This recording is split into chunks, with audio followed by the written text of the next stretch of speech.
Good morning, Pittsburgh. Thank you for tuning in to this week's wonderful episode of Daybreak. I'm Taylor Spirito. And I'm Nick Tomarello. On today's episode, a time capsule was uncovered in Oakland underneath the old Pittsburgh Playhouse. Find out its contents coming up. And Pittsburgh is being sued? Find out by who and why later in the show. We've got the weather forecast, and you might want to grab your blanket. And of course, we have our national reporter in studio to give you your national breakdown of the week. Wake up and smell the coffee, Pittsburgh. Daybreak starts right now.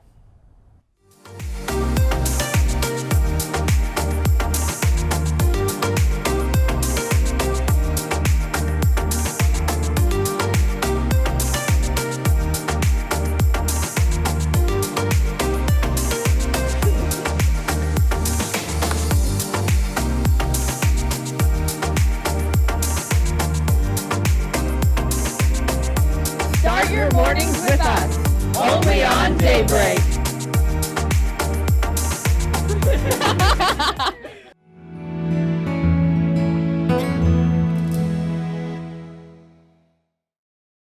Welcome to this week's episode of Daybreak. It's officially November, which means that it's starting to get a little chilly, and we've been having some really cold rain. Not quite snow, but some cold rain as of late. That dark, muddy, dirty sleet, frozen rain, snow. Yesterday it was raining. It said it was supposed to snow. I'm not sure if it really did snow or if it was just wet a lot. Well, it's snowing a little bit up north, which is not fun. I know that, the possibility of that little slush is, impending, and that's the worst. I don't mind snow. Okay, I mind snow. I don't mind snow that much. I love snow. I don't mind rain that much, but when you get that slush, it's just not for me. Right. Well, hopefully this weekend's going to be a lot better. We have Maddie Gillespie over at the weather. Maddie, how's it going to be? Thanks, Nick and Taylor. Friday, we have a high of 39 and a low of 24 with some partly cloudy skies, carrying over into Saturday with a high of 44 and a low of 36. Then Sunday, we're seeing cloudy skies with a high of 52 and a low of 35. It's a cold couple of days coming up, so make sure you stay warm. That's all for weather. Thanks, Maddie. So, no snow as of yet. Right.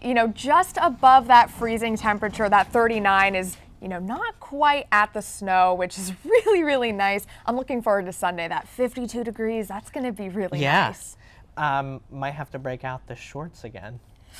Listen, you kind of just jinxed it, so knock on wood right there. I'm just excited to not have to wear a coat and just to be able to wear my turtleneck and be comfy. You know what I mean? I just want it to be winter already. They already have Christmas decorations up, which personally I'm not a fan of. Thanksgiving exists. Yeah, I went to Starbucks yesterday, got a free holiday cup, and I'm sort of ready for the season to go, but really want that Thanksgiving beforehand. I also really want that Thanksgiving, and we're in the giving mood. Here's your campus news. Last Sunday, November 3rd, students received an email notifying them of an armed robbery that happened at the intersection of 3rd Street and Cherry Way. Point Park Chief of Police Jeffrey Bisong said that the campus boundary ends at Smithfield Street, just 1 block away from where the robbery occurred. Bisong reminds students to stay vigilant and use the PPU-PD app. He also provided an update on the installation of safety turnstiles, which is planned to happen over Thanksgiving break. It's officially November, which means that it's almost time for Point Park's annual Rockathon. The 67-minute straight broadcast is hosted by WPPJ and features auctions, live music, and live shows from the disc jockeys you hear over the airwaves, all taking place on the 2nd floor of Lawrence Hall. The event is set to begin on Tuesday, November 12th at 5 p.m. until Friday, November 15th at noon. All proceeds from Rockathon go to the Early Learning Institute. 4 Point Park students are advancing to the America 250 PA State Finals in Wilkes-Barre. According to the competition website, students from Pennsylvania colleges and universities compete to design and launch a marketing campaign strategy for the celebration of the nation's 250th birthday. Point Park's student team of Brianna Ferrand, Divine Kennedy, Kayla Snyder, and Sabrina Tatalias will compete on November 19th against other regional finalists and will pitch their campaigns to Governor Wolf and U.S. Post Office officials. Good luck to our team. So, Nick, I know that we're both disc jockeys, We are. DJs for WPPJ. Yes. Did you sign up for a spot? I do, yeah. Friday from 10 to 11 a.m. I will be doing my What's Happening radio show, talking about the news for that week. All right. I also signed up for a spot. I believe I'm Tuesday at 10 for the New Hour, which we talk pop culture. We're starting to have theme days. When Harry Styles announced his most recent album last week, we had a purely Harry Styles and One Direction themed show. So I think we're going to not maybe stick to One Direction and Harry Styles, maybe, but we're trying to have some themes in pop culture going forward. Right. So I think that's going to be another way to experiment and see how people react to that. And of course, we're going all throughout the night, so we'll have DJs in the early hours of the morning, 1, 2, 3, 4, 5 a.m. 67 straight hours. Right, broadcasting live for the entire thing. I'm excited for it, and hopefully we can raise a lot of money for that cause. I was going to say, it's a great cause. Be sure to check it out. Second floor, Lawrence Hall. Don't go anywhere, because after the break, we're talking about some of the local election results in Allegheny County. And which big-time athletes are suing the city and why. Don't move. We'll be right back.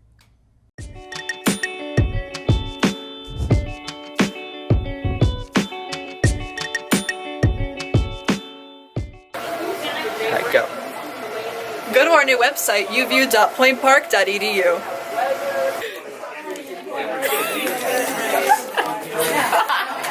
Go, go, go, go, go, go! Join UView and find your herd. Be like, join EOP. And 3, 2, join EOP. I was just saying, grab them now, or else I can. Yeah. Join On Point with Politics. 3, 2, 1. Join Pioneer Sideline. Loneliest number that you'll ever do.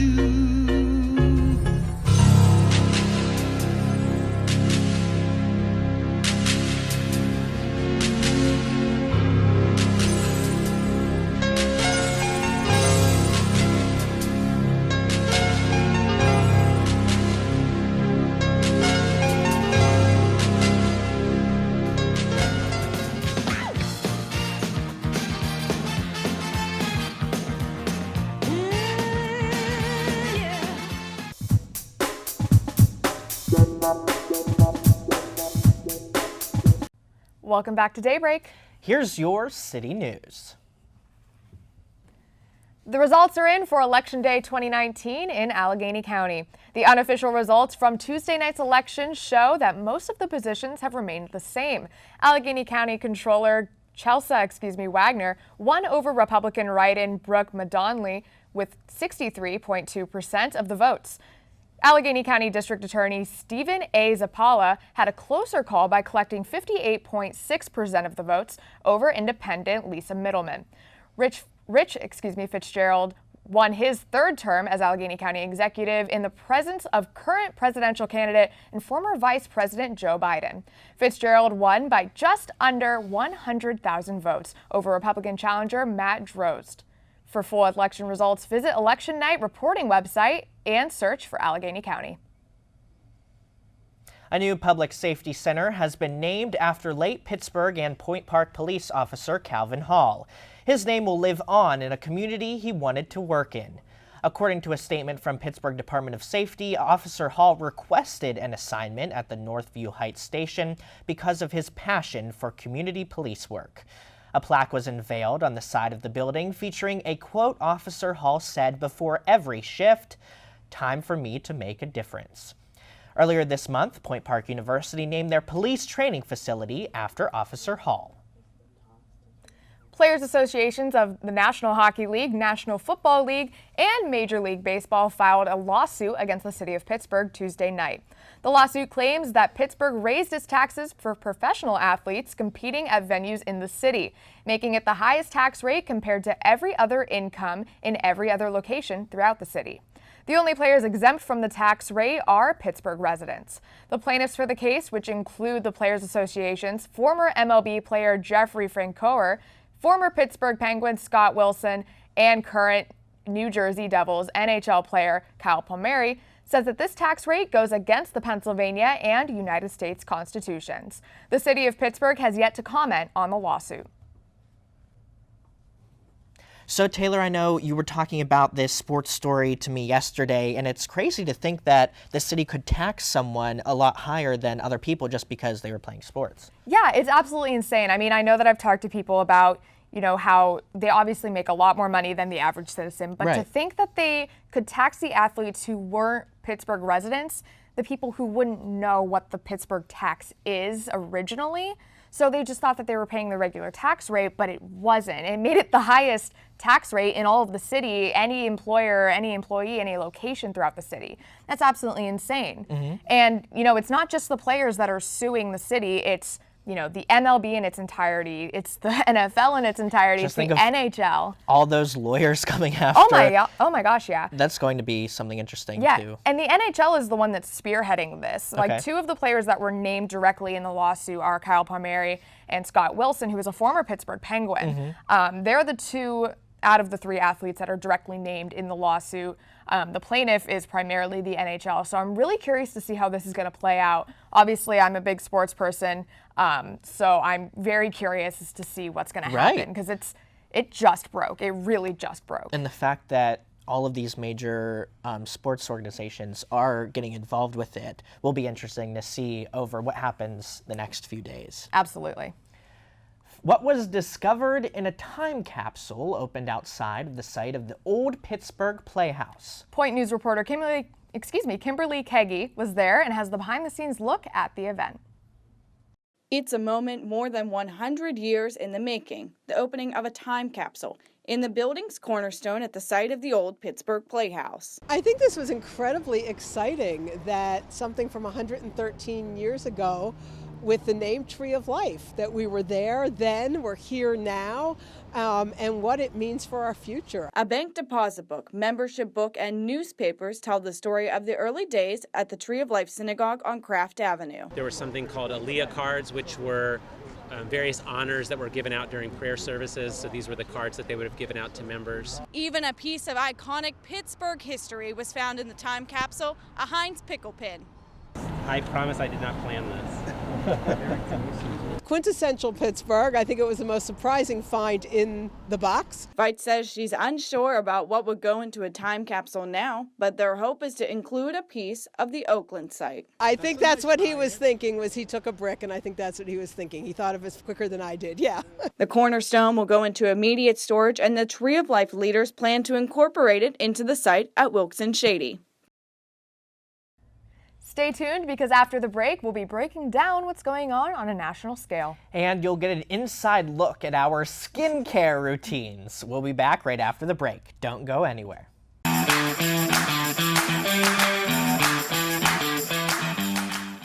What's one word to describe CAB? Welcoming. Community. Creative. Experiences. Family. Openness. Pineapple.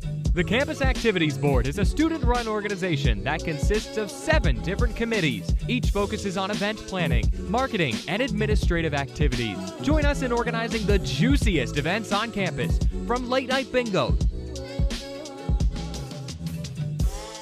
to festive dances to our team bonding meetings. Follow us on Twitter and Instagram at Point Park Cap, or like us on Facebook at Campus Activities Board at Point Park University. Good evening and welcome to Newsnight. I'm Josh Troop alongside Jess Paterchak. Defending his decision to kick out 15 Cuban diplomats from the United States. Thanks, Allison. Fitness on Demand has returned to Point Park. Residents fear that Mount Agung will have a repeat of 1963's eruption. 2-star NFL quarterbacks made the headlines this week after wrapping up. Well, thank you so much for joining us this evening. That's your news tonight. For Nick Tomarello, I'm Alex Grubbs. Have a great night.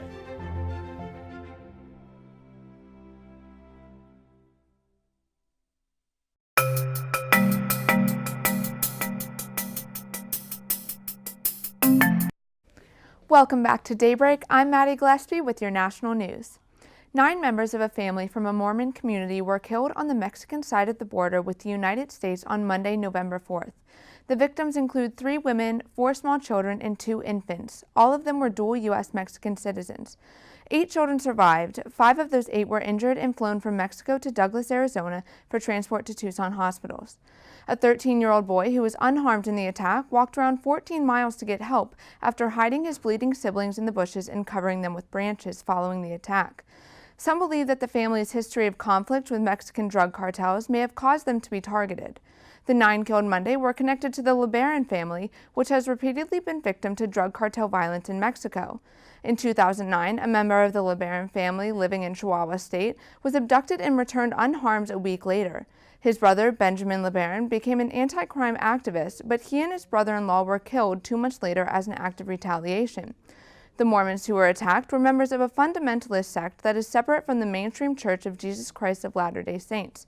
This sect practices polygamy, while the main Latter-day Saints Church has abandoned it and now excommunicates members who are in such relationships.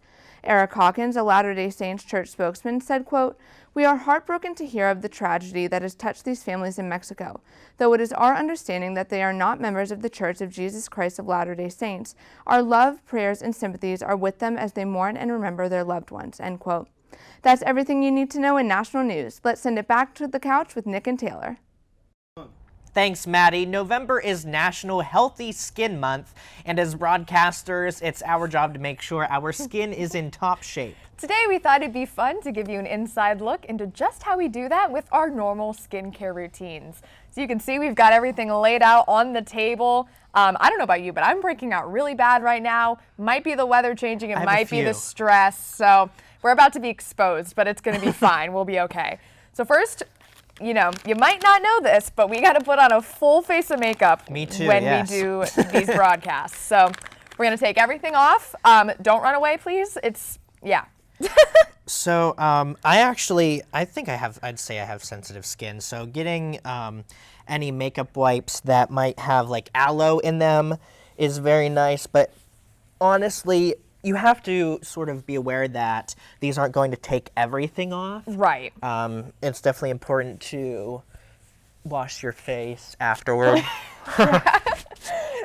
So if you can go back to me, see, like you can see how I have makeup here, and you can see where it is on my face and where it's coming off.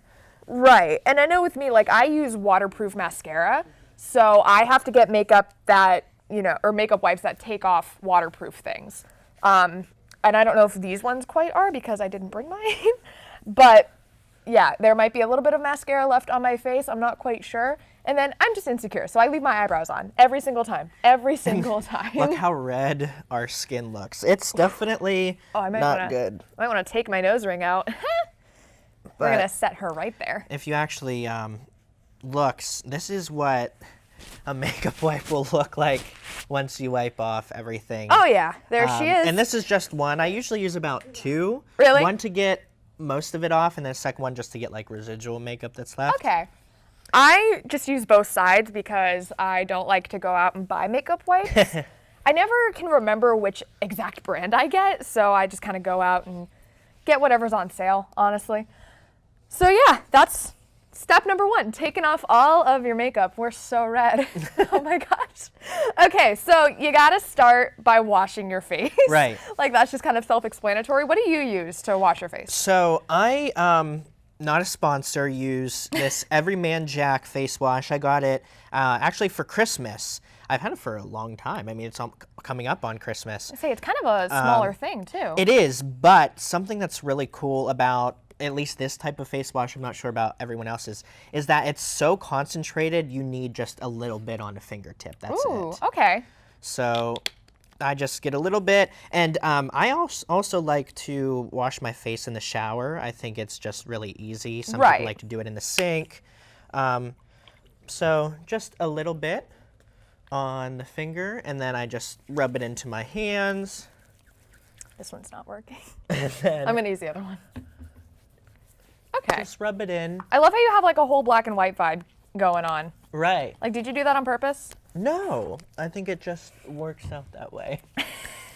And then you want to get a little bit of water, create those suds. But I think the important thing about face wash is that you're supposed to scrub or massage it in, just like lotion. You want to get it into all of the pores, especially, if you wear makeup every day. The makeup, obviously doesn't just go straight away from using that makeup wipe. So using a face wash helps, and also is good. I believe this has, it says volcanic clay in it, which I'm assuming is something like charcoal, like how you can get the charcoal toothpaste, something like that. But for your skin, it really does get into your pores. And then the biggest thing is that you want to wash it off. Right. See, I also use like a charcoal-based. This one is African black soap. I found that they help acne a lot. Right. Anywhere from the actual soap bars to just this. It's shea butter, which is really nice. I really like it. Yeah. Ooh, my water is already getting a little. I'm gonna dip this in here. Make life a little bit easier. Right. And I think regarding face wash or anything that you're really putting on your face, you have to be careful because you might be allergic to it. Oh, you yeah. might get a breakout. Just a funny thing regarding face paint, I'm allergic to face paint. Oh. One year for Halloween, I was a vampire. And Oh, no. I had, my face was all white, trying to represent, being dead, and I had that fake blood dripping out of my mouth. Okay. And broke out and got hives. So never doing face paint again. But makeup. No, thank you. I'm not too bad with makeup. Okay, not bad. So I brought these for us. I get really, really bad. Oh, that's a face strip. I want the nose strip. I get really, my pores get so filled around my nose. Right. Underneath my nose and just on my nose. So I use these not too often because then it kind of defeats the purpose and, they're expensive. So there's a nose strip for you. Okay. And then, it's no secret that I have a nose piercing. I just took it out. I have to take it out every time I do one of these because it'll rip out if I don't. Now, and I that's haven't painful. done nose strips a lot, so you have to walk me through Okay, it. well, hold on. You have to wet your nose first. Wet my nose, because that's what okay. makes it stick. Let me dip it in there. Yeah. So you make sure that it's pretty, not soaking wet, but Right. Damp. And then try not to get the nose strip wet before you put it on. There's Okay. little I see. Yeah. Yeah. And that's what makes it go around your nose. Okay. And then you just press it on. It stays on here for a little bit. You got it? I think. Oh, that looks good on you. Does it? Yes. Oh, look at us. Amazing. So what's the time that you're supposed to usually leave these on for? This says, where does it say? It says 10 to 15 minutes. Normally you can kind of feel when you're gonna take it off. Right. It's normally only 5. Okay. And then you want to take it off pretty slowly because then it makes sure that everything gets out. I like to do these with a face mask. Okay. Because I don't like to put face mask stuff on my nose just Yeah. because that's just who I am, I guess. I like to use this stuff. We've done this together. We have. It's just a detoxing charcoal black sugar mud mask. Literally Walmart.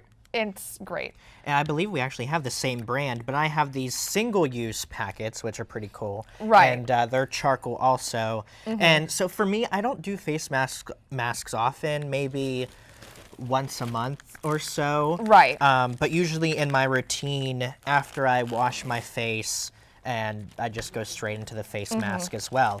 And it's nice to put on. These are actually one of the peel-offs that we did. Ooh, yeah. There are those face masks that come in the pouches that are sort of like a fabric that you just lay on your face. You almost look like an alien. Ooh, yes. And then I want you to try this as well. Honestly, I found this in my cabinet and I started using it randomly one day and I really like it.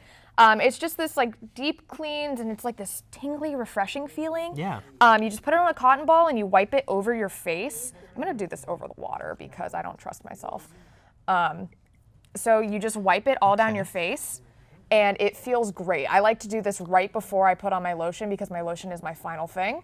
It has like a Vicks Yeah. almost smell to it.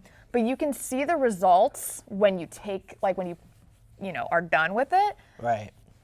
But yeah, it does feel like a Vicks, very tingly, like I said before. is, I There's like really it. no other way to describe it. It's very, very tingly. And I like to do it down my neck just to make sure that I get, every foundation that we put down our necks. Right. Like you can see, literally. It comes right off. It does. It comes right off. And something that I like to do, I have these face wipes. It just takes the oil off of your face. If you maybe you're in between classes, or if you just like worked out and you have to go to a class, this is always nice to just wipe on your face. I like to do those too. Yeah. But then the last thing is face lotion, which I think is really important. So I sort of experiment with different types, but one thing that's very important about face lotion is that it has SPF in it. So I think both of these have SPF 15, which are good. And that's definitely something that you want to use because your skin being out in the sun, it doesn't matter what the weather's going to be like. Your skin needs that hydration. Oh yeah. And that SPF will help block those UV rays. And especially this time of year, you got to get some moisturizer in there. It's very dry this time of year. And then my final thing that I like to do with the moisturizer and my lotion is I have this stubborn acne cream from Neutrogena. It's definitely helped. As you can probably tell, I have not been using it because I'm breaking out very badly right now. So I like to just put this in my problem areas, like on my chin and my forehead. You know, it really does help go away. I like to put some Band-Aids when I go to sleep too, just to make sure that all stays locked in. You know what I mean? I do. That was a lot of fun. I think we're going to leave these on for a little bit. Yeah. Take them off before the break. Yeah, just during the break. Don't go anywhere because we'll be putting our faces back on, and we'll be back with this week's Ray of Sunshine.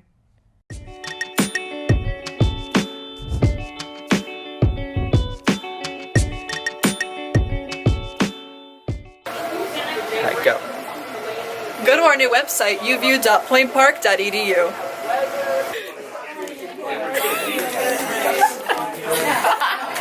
Go, go, go, go, go, go. Join UView and find your herd. Be like, join EOP. And 3, 2. Join EOP. I was just saying, grab them now, or else I can snap. Yeah. Join on point with politics. 3, 2, 1. Join Pioneer Sideline. Loneliest number that you'll ever do.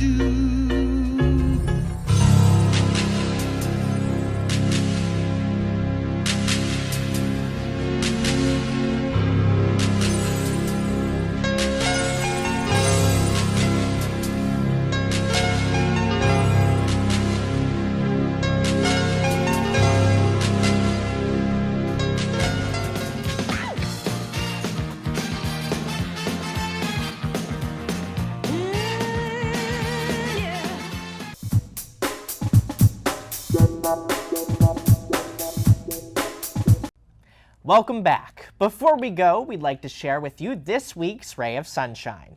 In case you don't know, Ray of Sunshine is our way of starting your day with a smile and an inspirational quote. This week's quote is "Don't compare your beginning to someone else's middle" by Tom Hiller. This is one of my favorite quotes so far, I'm not gonna lie. You know, you look at all the people around you and you see how far they're going and you see how far they have gone already, and you can't help but compare yourself to them, which sucks. It does. It's awful. And the fact that we do that is just heartbreaking in and of itself. Right. So I think, you know, you need to look at the people that you're, you know, if you're at your beginning and someone else is at their middle, you need to look at where they are and go, okay, I'm not there quite yet, but I can get there. You know what I mean? Exactly, yeah. We're always comparing ourselves to people who have already experienced what we're doing. And so it's always hard to understand that, like, hey, we are actually learning things and are working for what we want to do, and that in the end, everything is going to work out, it's going to fall in place because we're all on this journey, we're all on this path. Yeah, exactly. It's just, I don't know, I can't get over the fact that, you know, we do this just innately as people, and the fact that we do is just, you know, because I've done it, I know that you've done it as well, and it's awful that we do, but I think it's just so important to remember that everyone is at a different part in their lives. And like you said, you know, there are people who are further along than we are, and that's not something that we can help, and I think that's also part of, you know, letting yourself, you know, let go of the things that you don't have control over. Right. Yeah. That's my spiel for the day. But that's all we've got for Daybreak this week. Thank you so much for watching. You can catch clips from today's episode and all of our previous episodes on our Facebook at Daybreak on UView. And don't forget to check out the full episode and all of our episodes from UView on our website, uview.pointpark.edu. Tune in next week for the news you need. I'm Nick Tomarello. And I'm Taylor Spirito, hoping your news is good news. Have a great day, everyone.